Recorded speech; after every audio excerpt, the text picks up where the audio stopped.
성부와 성자와 성령의 이름으로.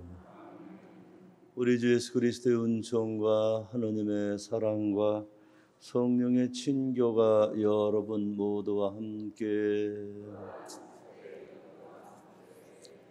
오늘은 사순 제5주일입니다. 이제 십자가의 길을 시작하신 주님과 함께하기 위한 사순 5주일 주님께 봉헌하며 주님의 은총을 청합니다. 주님께서 여러분과 함께 요한이 전한 거룩한 복음입니다. 주님 영광 받으소서. 축제 때 예배를 드리러 올라온 이들 가운데 그리스 사람도 몇 명 있었다. 그들은 갈릴리아의 벳사이다 출신 필리포에게 나가가 선생님, 예수님을 뵙고 싶습니다 하고 청하였다. 필리포가 안드레아에게 가서 말하고 안드레아와 필리포가 예수님께 가서 말씀드리자 예수님께서 그들에게 대답하셨다. 사람의 아들이 영광스럽게 될 때가 왔다. 내가 진실로 진실로 너에게 말한다. 밀알 하나가 땅에 떨어져 죽지 않으면 한 알 그대로 남고 죽으면 많은 열매를 맺는다. 자기 목숨을 사랑하는 사람은 목숨을 잃을 것이고 이 세상에서 자기 목숨을 미워하는 사람은 영원한 생명에 이르도록 목숨을 간직할 것이다. 누구든지 나를 섬기려면 나를 따라야 한다. 내가 있는 곳에 나를 섬기는 사람도 함께 있을 것이다. 누구든지 나를 섬기면 아버지께서 그를 존중해 주실 것이다. 이제 제 마음이 산란합니다. 무슨 말씀을 드려야 합니까? 아버지, 이 때를 벗어나게 해 주십시오 하고 말할까요? 그러나 저는 바로 이 때를 위하여 온 것입니다. 아버지의 이름을 영광스럽게 하십시오. 그러자 하늘에서 나는 이미 그것을 영광스럽게 하였고 또다시 영광스럽게 하겠다는 소리가 들려왔다. 그곳에 서 있다가 이 소리를 들은 군중은 천둥이 울렸다고 하였다. 그러나 천사가 저분에게 말하였다 하는 이들도 있었다. 예수님께서 이르셨다. 그 소리는 내가 아니라 너희를 위하여 내린 것이다. 이제 이 세상은 심판을 받는다. 이제 이 세상의 우두머리가 밖으로 쫓겨날 것이다. 나는 땅에서 들어올려지면 모든 사람을 나에게 이끌어 드릴 것이다. 예수님께서는 이 말씀으로 당신께서 어떻게 죽임을 당하실 것인지 가르치신 것이다. 주님의 말씀입니다.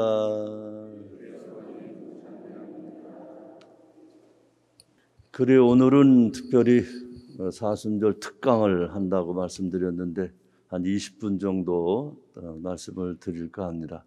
근데 이렇게 보니까 고해소에 성사 보는 사람이 없네. 성사 볼 사람 빨리 가 줄 서세요. 지금 성사 보시면서 특강 들어도 되니까 일어서세요. 가서 성사 보세요. 성사 볼 사람 많아야 되네. 왜냐하면 손님 신부님 기껏 모셔왔는데 성사 볼 사람 없으면 어떡해. 우리가 다 천사들만 있는 건 아니잖아요. 그죠? 그리고 제가 고백소에 안 있으니까 안심하고 성사 보러 가세요. 일어서세요. 안 일어서.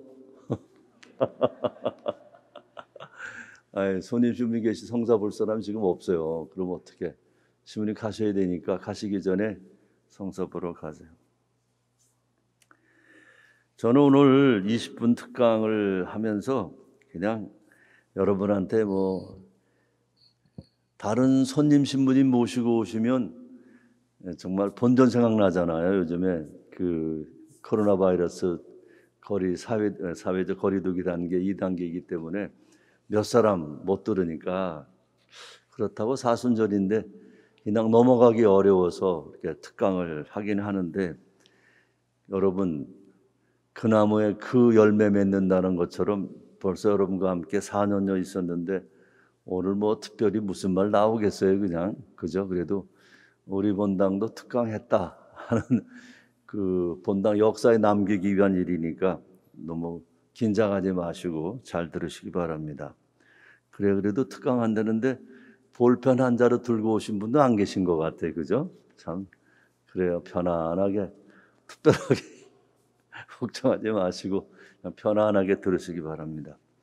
그러기 전에 아까 우리 입당 성가를 함께 489번을 불렀는데 우리 성가대 성사보러 내려가셨나?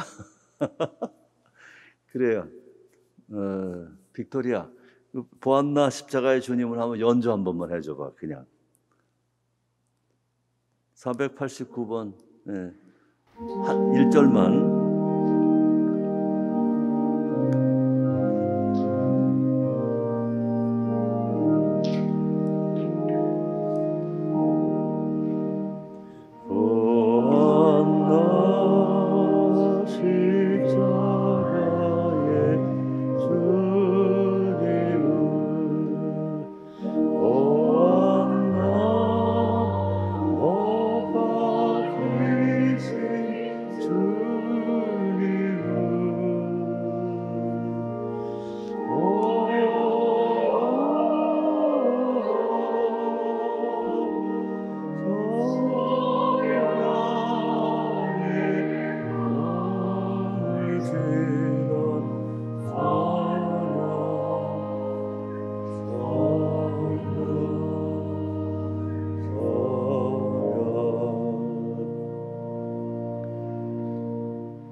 고맙습니다. 오늘 우리는 보았나 십자가의 주님이라는 성가를 한번 들었는데 눈물 나신 분, 많이 계시네. 그래도 그냥 말로 드리는 거예요. 우리 논현동 고개가 교통이 좀 복잡하니까 어느 날 보니까 교통사고가 뻥 하고 났어요. 교통사고 났을 때 여러 반응이 있겠죠. 그죠? 지나가던 저 같은 경우에는 자식들 그렇게 속도를 내지 말아야지. 그거 왜 속도를 내가지고 아니 눈이 있어 없어 어떻게 도대체 교통신호를 뭐 장난감으로 안 한 거야?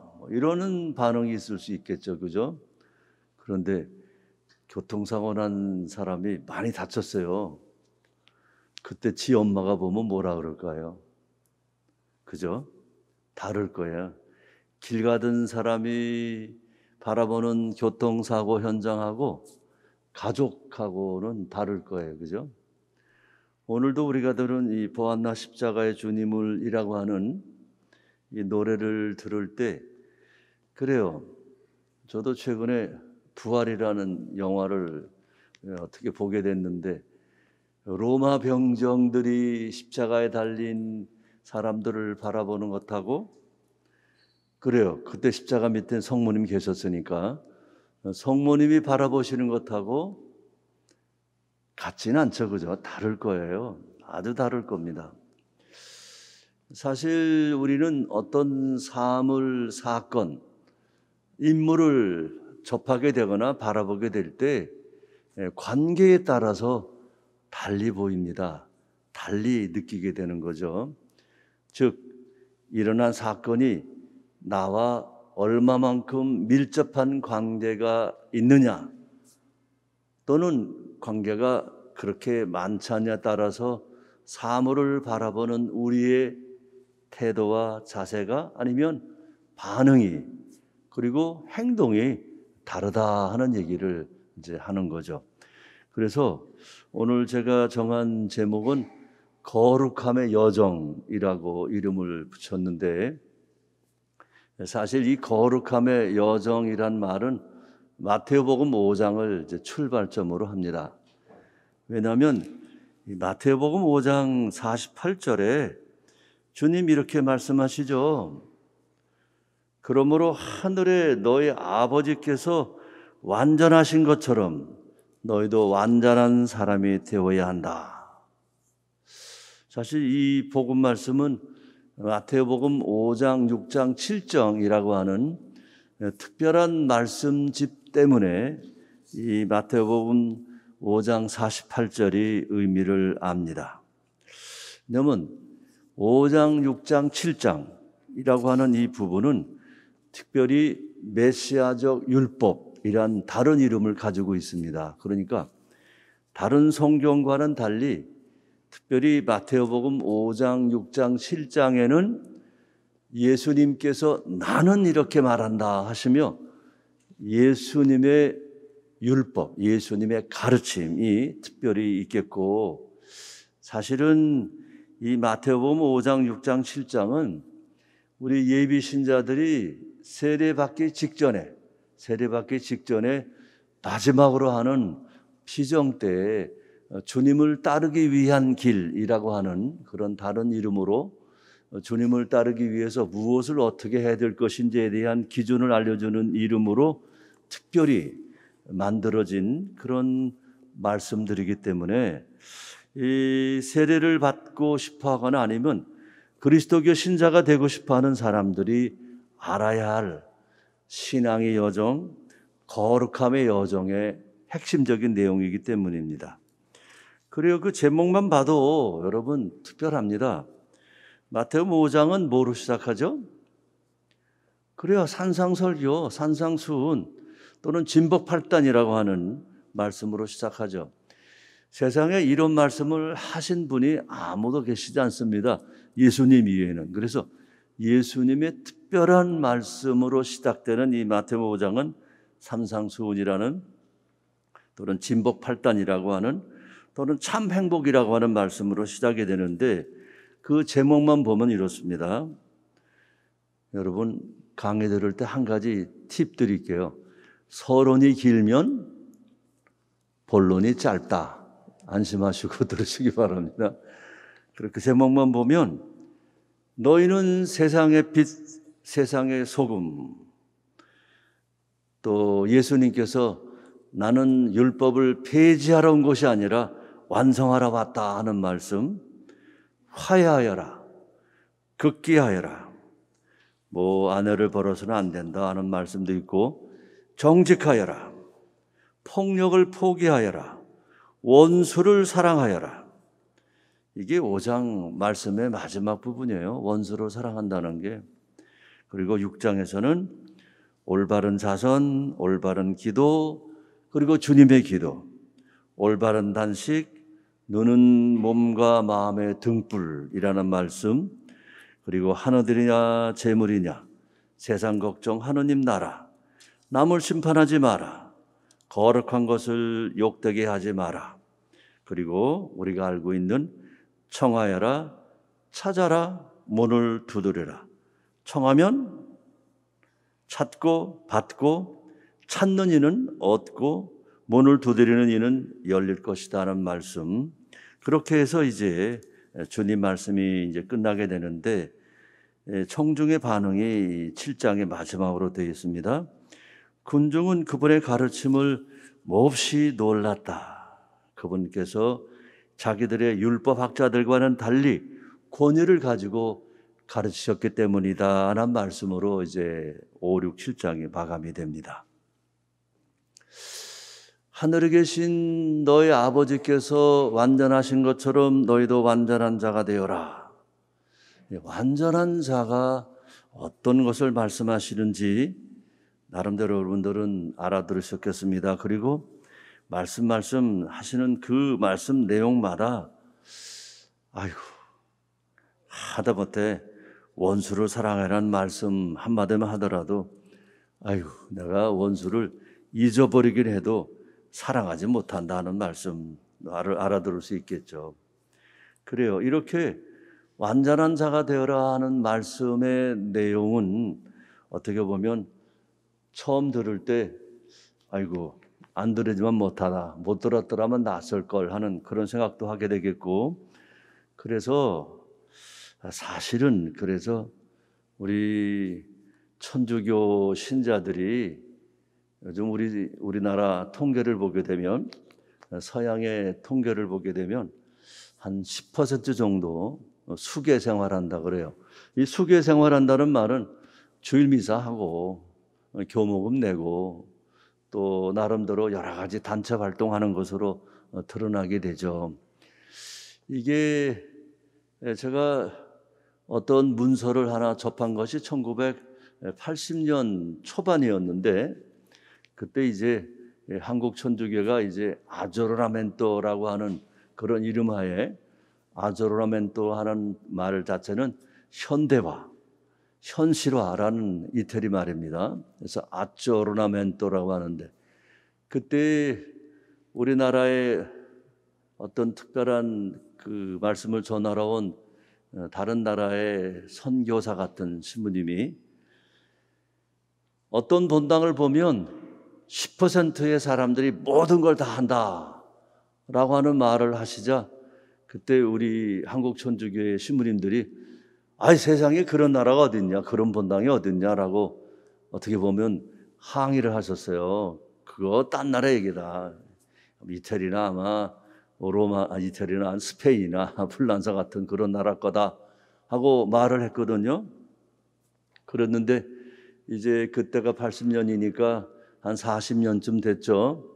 40년 우리나라를 보면 코로나 바이러스 때문은 아니고 보면 그때 이태리에서 온 어떤 신부님이 하신 말씀, 본당의 10%가 모든 것을 다 한다. 나머지 사람들은 그냥 이름만 신자라고 하는 현실이, 그 말이 현실이 됐다는 점에서 그렇게 멀지 않았던 그런 얘기죠. 어떻게 보면 우리나라도 꽤 현대화해요. 왜냐하면 유럽이 현대화했다고 그러는데 그 표지 중에 하나가 신자가 적어지니까. 근데 여러분, 혹시 유럽의 얘기를 들을 때 나름대로 판단하실 때 오해 없으시기 바랍니다. 이태리 사람들은 천주교 신자가 전국의 80%가 넘는다고 하니 그 수가 6천만이 좀 넘거든요. 그러면 대개 5천만이라고 하는 사람이 천주교 신자라는 거예요. 그죠? 그 5천만이란 천주교 신자 중에 10%가 나온다 하고 하는 말은 적어도 500만 명은 미사 참여한다는 얘기죠. 제가 이제 이태리에 잠깐 있었는데 그때 89년 성탄을 이태리 사람들과 함께 지내기 위해서 베로나라고 하는 북쪽에 가서 잠깐 이렇게 있으려고 했었는데, 그때 이제 성탄 전날 24일 날 저녁에 어느 성당에 가면 좋을까 하고 우리 함께 있었던 신부님과 둘이서 성당을 이제 방문하는데 아마 한 8개 본당을 다녔을 거예요. 8개 본당하면 우리 같은 경우에는 택도 없죠, 그죠? 왜냐하면 8개 본당이면 압구정 1동, 청담동, 논현동 이렇게 떨어져 있으니까 어떻게 보면 1시간은 걸려야 아마 돌아다닐 거예요, 그죠? 그런데 이태리 그 북부 베로나라고 하는 곳에 있는 성당은 이 성당에 있으면 조기 성당이 또 있는 거예요. 그죠?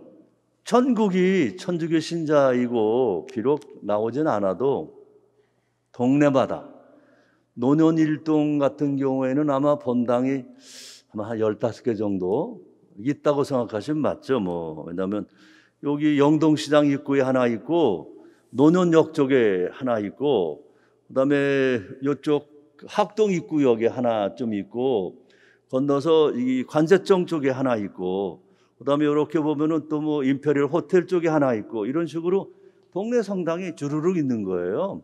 그냥 한 동네 성당이 있는 거예요.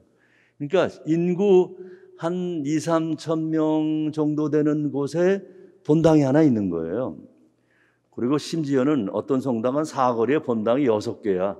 사거리에 본당이 6개. 왜냐면 이 동네 본당, 저 동네 본당 4개에다가 또 다른 본당은 예수의 성당, 아니 프란시스코의 성당, 이런 수도의 성당들이 있으니까, 그래서 로마 시내에 성당이 몇 개 있느냐라고 어떤 사람이 물었어요. 로마 시내에 본당만 3,000개, 본당만 3,000개, 300개가 아니에요. 3,000개. 그럼 성당은, 경당, 성당은 3만 개예요. 3만 개. 이게 개념이 좀 틀리죠, 그죠, 우리랑. 하여튼 그래서 베로나에 있는 곳에 이제 미사를 들어가려고 하는데 들어갈 수가 없는 거예요. 성당이 꽉 차 있는 거예요. 아무리 10%밖에 나오지 않는다 하더라도 성탄 때 좀 더 나오니까 큰 성당도 있지만 작은 성당이 많으니까 그 작은 성당은 성탄 전에 청년들이 뭐 기타 치고 노래 부르면서 축제한다고 여기를 가도 입구에 장사진, 저기를 가도, 그래서 결국은 함께 가던 신부님과 함께 올해 성탄은 뻥이네 못하네 하고 다음날 미사 드렸던 그런 기억이 납니다. 사실 유럽 쪽의 10%라고 하는 것은 그런 의미에서 우리랑은 전혀 다른 그런 개념인데, 제가 왜 이 말씀을 드리느냐 하면, 사실 우리 인구를 이렇게 했을 때, 왜 여러분 뭐 개미라고 하는 뭐 글을 읽으셨겠습니다만은 그 인구 가운데 20%는 놀고 먹는다 그러죠, 그죠? 그리고 누가 열심히 일해요? 집단에 대한 학문을 발표했을 때 20%만 열심히 일하고 나머지 40% 정도는 대충 하고 나머지 20%는 그냥 왔다 갔다 한답니다. 이게 집단이라고 하는, 개미라고 하는 그런 글에서 나와 있는 결과 보고인데, 그래서 대부분 보게 되면 어느 집자든지 10% 정도의 열심한 헌신적인 집단이 그 집단 전체를 운영한다라고 하는 이론이 나름대로 있는 거죠. 제가 이 말씀을 왜 드리냐면, 사실 하느님께서 완전하신 것처럼 너희도 완전한 사람이 되어라는 예수님 말씀을 들을 때 많은 사람들이 주님과 함께 십자가를 지기 위한 여정을 시작을 하는 거죠. 그런데 그 십자가를 바라보는 여정에 참여한 사람들이 대개 5단계의 현상을 보인다라고 하는 이론이 신앙의 여정 또는 거룩함의 여정의 기본이 되는 인간 단체 성숙 과정이라고 하는 이론입니다. 그래요. 이 인간 단계의 성숙이라고 하는 이론은 대개 이렇습니다. 어떤 집단이든지 맨 처음은 한 사람 정신 나간 놈이 있어야 집단이 시작이 된다, 이런 말이 있어요. 혹시 여러분 생각나는 그런 집단 기억나세요? 그래요. 초등학교 동창회. 여러분 이제 뭐 재경 뭐 동창회 하시게 되는데, 그럴 때 시작은 누가 시작하죠? 어떤 하나 잘 나가는 놈이 야, 우리 동창회 한번 해야 되냐 하고 시작을 한다는 거죠. 그래서 시작이 되는데, 이제 조금 지나면 맨날 만나는데 보면 야, 왜 꼭 네가 다 결정하고 왜 네가 다 나름대로 해서 우리를 이렇게 괴롭히냐 하고 반대하는 사람이 생기는 것이 첫 번째 현상이래요. 그러면 한 사람이 시작하다가 한 사람이 그럴 때마다 이제 소위 태클을 거는 거죠. 그래서 단체가 이제 술렁이기 시작합니다. 그랬을 때 야, 우리 그러지 말고 우리 전체 협의하도록 하자 해서 이 책임을 나누죠. 야, 너 그러면 네가 대표해. 너는 부대표하고 너는 총무하고, 이런 식으로 이제 역할을 나눠 하는 것이 이제 단체 성장 과정의 이제 두 번째 단계가 되는 거죠. 근데 또 하나 문제는, 단체란 것이 가장 중요한 먹는 것 빠지고 나면 하는 게 사실 없잖아요, 그죠? 그래서 그 중에 한 사람이 야, 우리 나이가 몇인데 맨날 만나 처먹기만 하냐? 우리 함께 모여서 뭐 어디 뭐 놀러도 좀 가고 어디 뭐 가자 해가지고 행동에 대한 내용을 서로 토론하는 단계가 세 번째 단계랍니다.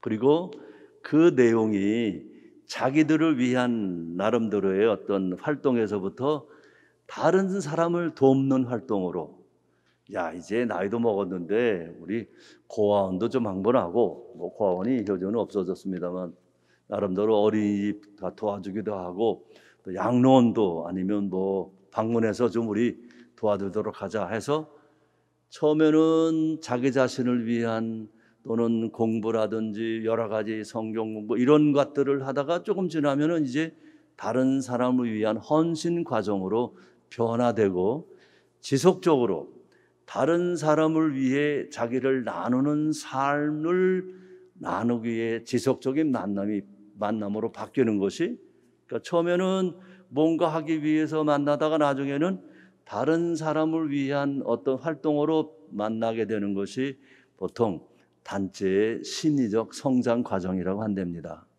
그렇죠? 혹시 여러분의 만남이 어디쯤 와 있는지 모르지만 그냥 계속 만나서 밥 먹는 모임이 있을 수 있고, 어떤 모임은 함께 모여서 하긴 하는데 그냥 그때그때 하는 경우가 있고, 또 어떤 때는 그냥 맨날 똑같은 것만 하는 그런 경우가 있는데, 우리 신앙의 성장 과정도 같다. 이걸 보고 신앙의 유아기, 신앙의 청소년기, 신앙의 청년기, 신앙의 장년기, 신앙의 노년기라고 하는 5단계로 이 신앙의 성장 과정을 이렇게 나누게 되는 거죠. 그래서 우리 예비자분들 나이가 내가 몇인데 그러면 청년기나 장년기가 아니냐라고 생각하실 수 있을지 모르겠습니다만은, 그렇죠. 그랬으면 좋겠죠. 그렇지만 절대 그렇지 않습니다. 유아기를 거치고 있어요. 유아기란 엄마 아빠나 보호자에게 전적으로 나름대로 맡겨야 되는 그런 삶을 유아기라 그러죠. 청소년기는 왜 내가 꼭 남의 말을 들어야 해? 내가 왜 성당을 다녀야 해? 내가 왜 성당에서 이러저러 말을 할 때 이렇게 해야 돼? 라고 하는 반감을 갖기 시작하면 그게 바로 신앙의 청소년기입니다. 요즘 저희 큰형이 이제 손주를 늦지막히 봤는데 요즘 중학교 2학년이래요. 네, 딱 하나밖에 없는 모양이에요. 아마 아들은 아직 장가를 갔는데 소식은 없고, 딸이 먼저 시집가서 중학교 2학년짜리를 주는데 요즘 이분이 공주님이십니다. 공주님. 청소년기는 아무도 못 말린대요. 도대체 말릴 수가 없대요. 그러면서 우리 집안 나름대로 형수와 잘 지내고 있고, 이 청소년기 하나 가끔 오는 이것 때문에 세상이 많이 바뀌고 있습니다 하고 문자를 보내신, 그 문자를 받은 기억이 나는데, 그래요. 청소년기는 무슨 이유가 없어요. 그냥 좌충우돌하는 거죠. 그러고 난 다음에 청년기가 된다는 표준은 자기 자신을 위한 삶에서부터 다른 이와 함께하는 삶으로 자기의 삶을 나누기 시작하면 신앙의 청소년기가 시작이 됩니다. 단체에 가입하거나 레조에 또는 여러 가지 구역 모임에 나름대로 뭔가를 하며 자기 자신의 소속감을 갖고 같은 행동, 같은 양식을 위해 자기의 삶의 방식을 바꾸는 변환의 시기가 청년기라고 말하죠. 장년기는 장가간 사람, 시집간 사람과 똑같습니다. 장년기의 남편들을 보면 기러기 아빠 대표적으로 거의 많은 부모들이 자신의 삶을 헌신하죠. 그리고 여자들이 아이를 낳는 거, 요즘 왜 아이를 낳지 못하느냐, 여러 가지 이유가 많습니다만 사실 아이를 갖는다는 것은 자기의 몸, 마음, 현재를 포기해야, 전혀 새로운 삶으로 자기를 맡겨야 가능하기 때문에 정말 어렵죠. 그래서 장년기는 헌신이라고 하는, 자기의 삶을 나눠주는 헌신이 있어야 자신의 삶 속에 자기보다는 남을 위한 삶으로의 어떤 포션이 가지고 있는 내용이 많아져야 신앙의 장년기가 시작이 됩니다. 노년기는 간단하죠. 노년기는 어떻게 해야 돼요?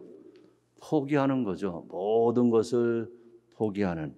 사실 어떻게 보면 오늘 우리가 들은 복음 말씀 속에 예수님 말씀이, 예수님 30 얼마 돼 돌아가셨다고 되어 있습니다만 예수님의 노년기를 보는 것 같지 않은가 하는 생각을 갖습니다. 어떻게 뭐라고 말씀하시죠? 오늘 주님께서는 아버지, 이때를 벗어나게 해주십시오라고 말할까요? 그러나 저는 바로 이때를 위하여 온 것입니다. 당신의 모든 것을 다 내어놓으시는 삶을 시작하시게 되죠. 그래요. 오늘은 20분 한다고 했는데 역시 뻥이었군요. 25분을 했습니다. 다음 주에는 이 신앙의 성장 또는 거룩함의 여정의 진본수인 신망의 삶, 신덕, 망덕, 애덕의 삶, 그리고 우리가 알고 있는 신망의 삶을 살기 위한 순명, 청빈, 정결이란 의미가 무엇인지를 나름대로 말씀드리는 거로 이제 거룩함의 여정에 대한 말씀을 드리겠습니다.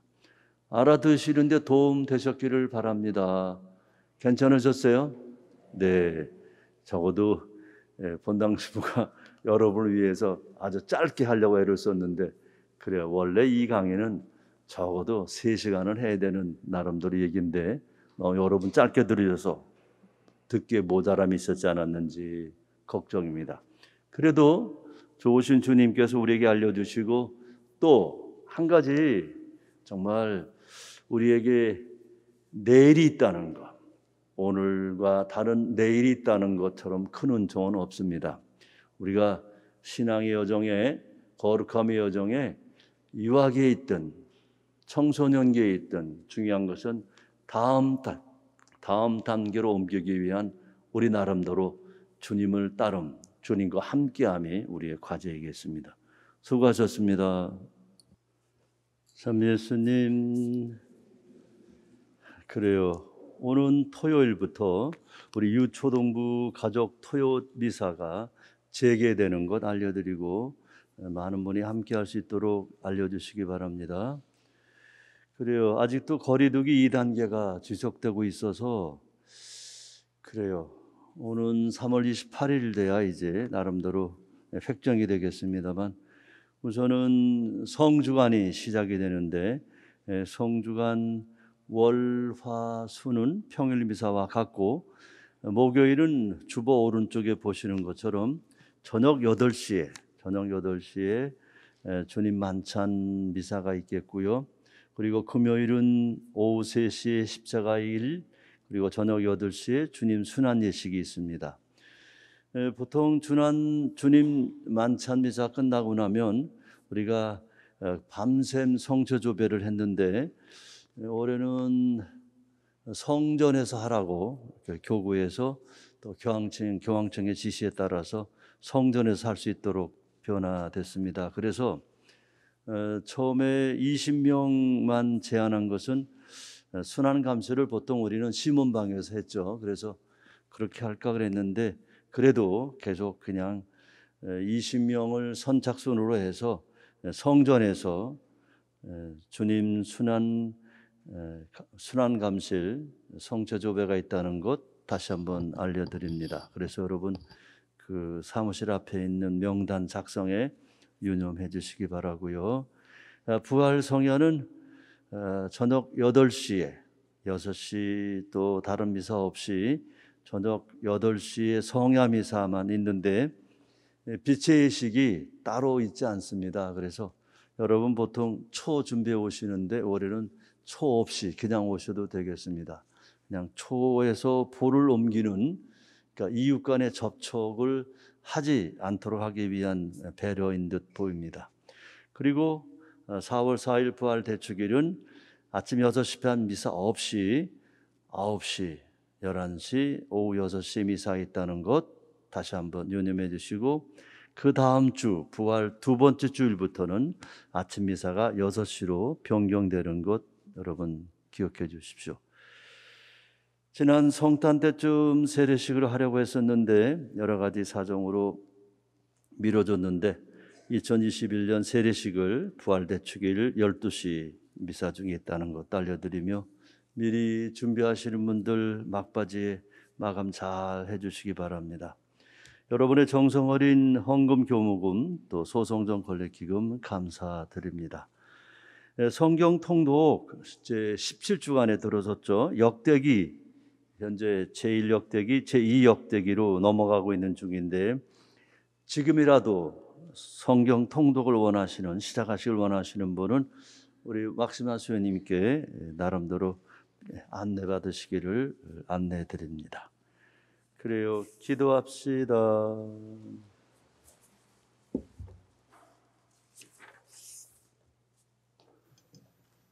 전능하신 하느님, 저희가 그리스도의 몸과 피를 받아 모셨으니 언제나 그리스도의 지체로 머무르게 하소서.